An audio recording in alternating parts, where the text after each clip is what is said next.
बिस्मिल्लाहिर्रहमानिर्रहीम। Dear viewers, अस्सलाम वालेकुम। English with sir Asif Al Hasan YouTube channel में आपको खुश आमदीद करते हैं। डियर व्यूअर्स, आज हम कंप्यूटर साइंस के जो 18/5/2022 एनुअल का जो पेपर होने जा रहा है उसकी ऑब्जेक्टिव प्लस सब्जेक्टिव दोनों पेपर्स के साथ हाजिर हुए हैं। इसी वीडियो में दोनों ही पेपर आपको डिस्कस करेंगे और ये ऑब्जेक्टिव सॉल्व करके आपके सामने पेश खिदमत कर रहा हूँ।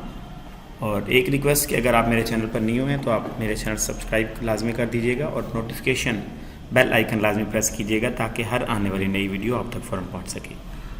और जनाब, इसके अलावा याद रखिएगा इस चैनल पे इंग्लिश के तमाम मसाइल आपके tenses, grammar, units, answer questions, letters, हर चीज़ आप मौजूद है, वो भी देख सकते हो। बिस्मिल्लाह करते हैं जी। फर्स्ट MCQs आपके सामने है आज कंप्यूटर साइंस के पेपर का। How many types of control statements are available in C language. याद रखिएगा सी लैंग्वेज में 3 स्टेटमेंट्स होती हैं, कंट्रोल स्टेटमेंट्स होती हैं, तो सी ऑप्शन सही है। पहले MCQs का सी ऑप्शन सही है। दूसरे में the statements enclose inside dash form the body of the function is. ये दूसरा जो MCQs है इसमें भी सी ऑप्शन ही सही है। बॉडी हमेशा ये करली ब्रेस में लिखी जाती है। C option is the correct option of this MCQs paper. Computer का पेपर है जनाब पार्ट 2 यानी 10वीं क्लास का। ये फर्स्ट टाइम का मॉर्निंग का, इवनिंग का बाद में इंशाल्लाह जब हेल्ड हो जाएगा और हाफ टाइम अबाउट टाइम जो गुजर गया फिर अपलोड करेंगे। थर्ड MCQs है जी। Inputs of a function are called. Input के जो फंक्शन और फंक्शन में जो इनपुट्स होती हैं उनको क्या कहा जाता है? डेफिनेटली पैरामीटर्स कहा जाता है। तो थर्ड MCQs का जनाब करेक्ट ऑप्शन है ए, पैरामीटर कहा जाता है। उसके बाद है जी फोर्थ MCQs। द ऑपरेटर, ये जो परसेंटेज वाला इज़ यूज टू कैलकुलेट, ये रिमाइंडर कैलकुलेट करने के लिए इस्तेमाल किया जाता है बकिया रकम उर्दू में। तो ये बी ऑप्शन 4 वाले का बिल्कुल सही है। नहायत ही वैसे आसान पेपर है मेरी नज़र में। तो नेक्स्ट पढ़ते हैं जी 5 MCQs की जानिब। 5 MCQs की जब हम बात करेंगे तो टेक्स्ट इसकी है जी। For initialising a variable we use dash operator. तो डैश में हम ऑपरेटर, ये जो इक्विवेलेंट असाइनमेंट ऑपरेटर होता है ये यूज़ करते हैं, यानी बी ऑप्शन सही है आपका। 5वें का MCQs का B option is the correct option. और छठे की जब हम बात करें तो which of the following format specified is use for character data type. तो ये सी, परसेंटेज सी यूज़ किया जाता है, यानी 6 MCQs का ए ऑप्शन आपका सही है। 6 MCQs का ए ऑप्शन बिल्कुल सही आपका ऑप्शन होगा। उसके बाद हम 7 MCQs की जाने बढ़ते हैं जी। 7 में है if there are 3 return statements in the function body dash of them will be executed.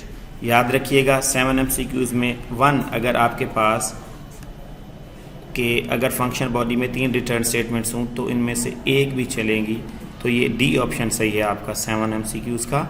और उसके बाद हम चलते हैं जी 8वें MCQs की जानिब। 8वें MCQs की बात करेंगे तो ये loop, each run of a loop is called iteration कहलाता है। बी 8वें MCQs का बी ऑप्शन सही है। और 9th MCQs की जानिब हम बढ़ते हैं।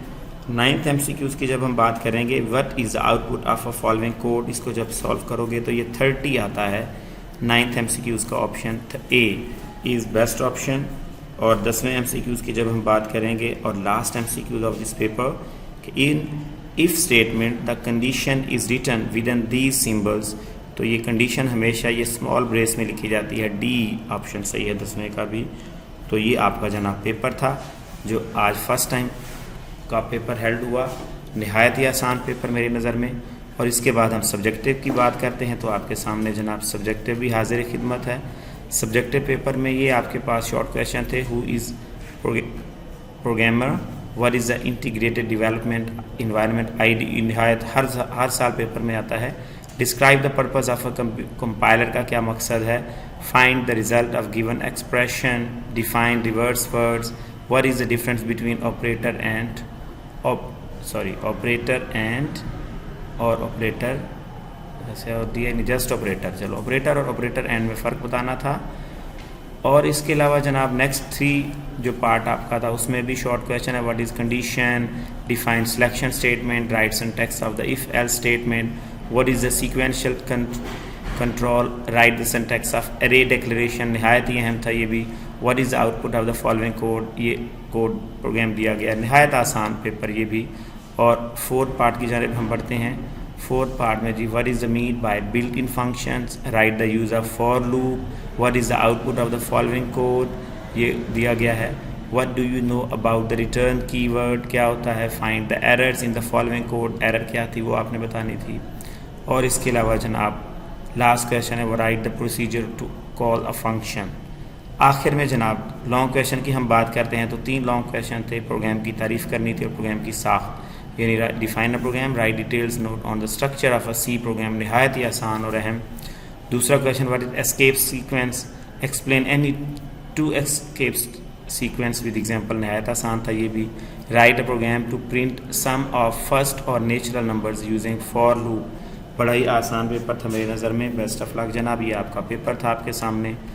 और एक रिक्वेस्ट, अगर आपने अभी तक मेरा चैनल सब्सक्राइब नहीं किया तो लाजमी सब्सक्राइब कर लीजिएगा। बेस्ट ऑफ लक, दुआ में याद रखिएगा। अल्लाह आपका हामी नासिर हो। अल्लाह हाफिज़।